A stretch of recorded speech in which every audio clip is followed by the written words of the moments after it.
You think you know me. If you close your eyes, your life and naked truth revealed. Dreams you never lived and scars nailed. In the darkness, light will take you to.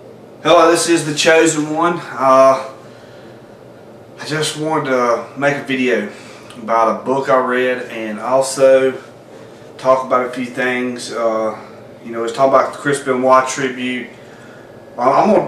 I'm still contemplating if I'm going to do it or not. I probably am, but I'm also going to do a history thing. But I wanted to let you know about this book.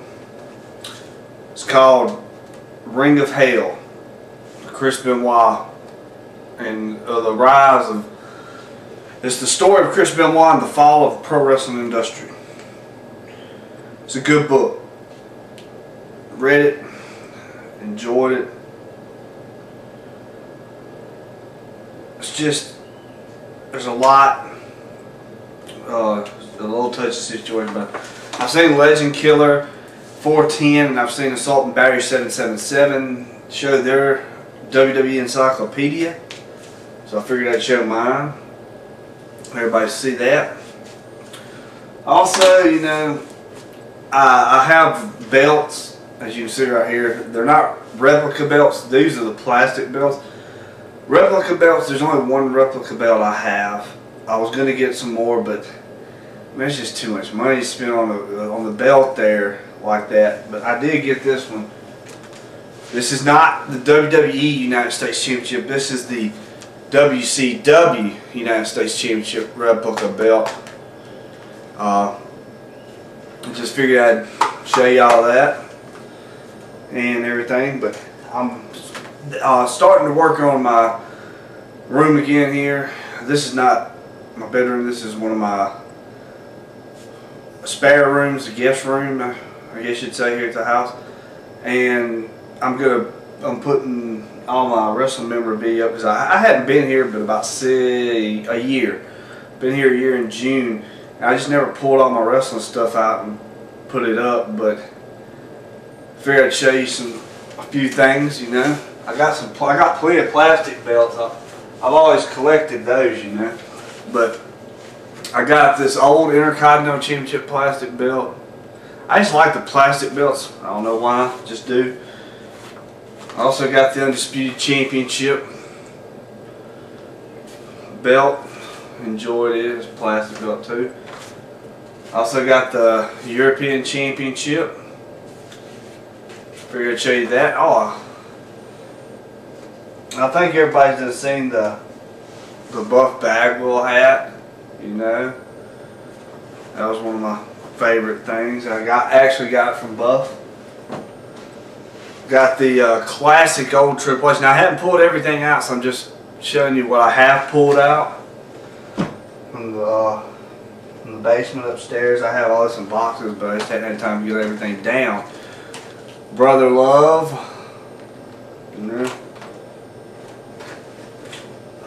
And I know you've seen the Buff Bagwell pants, so I'll just show them to you one more time. In case you hadn't seen them, I do have the Buff Bagwell pants.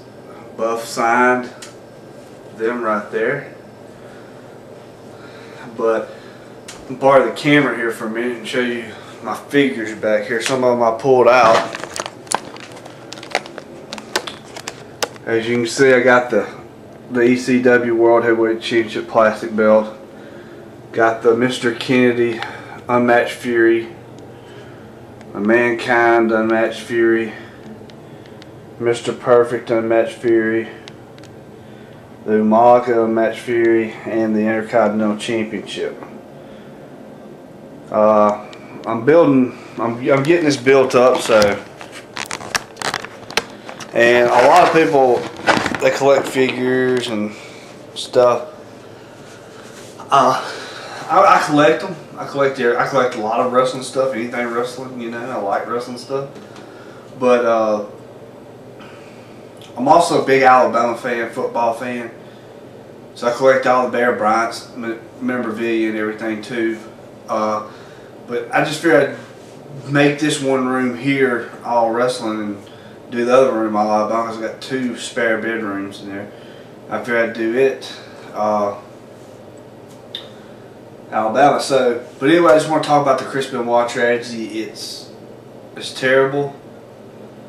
What happened? He was a great athlete, probably one of the most technically sound wrestlers, and at that time, he was still on top of his game. You know, in my opinion, and I thought when he won the World Heavyweight Championship in 2004 at WrestleMania 20, I thought, you know, that was good. But you cannot. I mean, WWE at first, they did at first try to erase him completely from the history books, but now you can see them easing him back in. They're not mentioning his name still much, but they're moving him back in. But he won the 2004 World. How can you not mention the guy's name in the history books anyway? Because he went from number one to number one to finish in the Royal Rumble in 2004. Only other one man that did that was Shawn Michaels at that time. So you gotta mention him for that. And then when you mention who's the youngest WWE champion, Randy Orton, baby. Who did he beat for the World Heavyweight Championship? Chris Benoit. So you got to mention Chris Benoit in the history books. It doesn't matter, you know. Him and Jericho had one hell of a ladder match at the 2001 Royal Rumble. I thought it was awesome. So I mean, you can't mark the kid out. I mean, I know what he did was bad. I know what he did was wrong. And it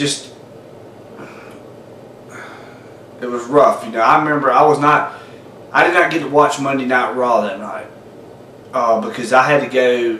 Although I had to make a 3-hour trip from my house to Georgia to get some stuff for a company I work for, and I left I left town because I worked all day and I was supposed to get off at 6 and they wanted me to run and do this. So I left. It's probably more than 3 hours. It's probably about 4 or 5 hours. But anyway, I left the store probably about 5 o'clock. By 7 o'clock, when I was just getting out of Alabama, which I live in Mississippi, but when I just got out of Alabama, I heard they had this news flash on the radio station I was listening to that said, wrestler Chris Benoit and family found dead in Georgia home. And I was like, did they just say Chris Benoit? So I was rushing home to get home, and I had one of my friends kept calling me and telling me, you know, hey, they're giving a tribute to Chris Benoit and everything. So by this time I'm ready to come home. So I'm on my way home after I get the stuff, and when I get home, first place I went to was WWE.com, and it said double murder suicide, and I said, what? So I read up on the story then, and it shocked me beyond belief that happened, you know. And I would love to see them make a DVD about the events and everything. I'd love to watch that. But I watched the A True Hollywood story about Benoit, and they said he had the brain of an 80-year-old Alzheimer's patient. Now I'm gonna say something here. Vince McMahon put it very smart when he said, well, if he had the brain of an 80-year-old Alzheimer's patient, how could he get on and off of a plane and do these things and that thing? That's fact. Now, that he could still have had a brain may have looked like an 80-year-old Alzheimer's patient, but that don't mean that he was like that. And it could have, the undiagnosed concussions could have, I mean, it was caused dementia and stuff like that could do. And I know that there's no way to put it that what he done was right, because it's not. No, by no means am I trying to make it that he was right for what he did, because you're not supposed to kill your wife or your son. What infuriated me the most was his son, because his son's 7 years old. He didn't even get to live his life. That's what makes me so mad and stuff about it. But Vern Gagne was in a nursing home, and he suffered from dementia, and 80-year-olds. He was 90-something years old, you know, and he body slammed a man, and the man died of complications of surgery, you know. But I go on all day about this, but I'm not going to do it right now. I'm going to also make another video, but this is the chosen one, and baby, we out.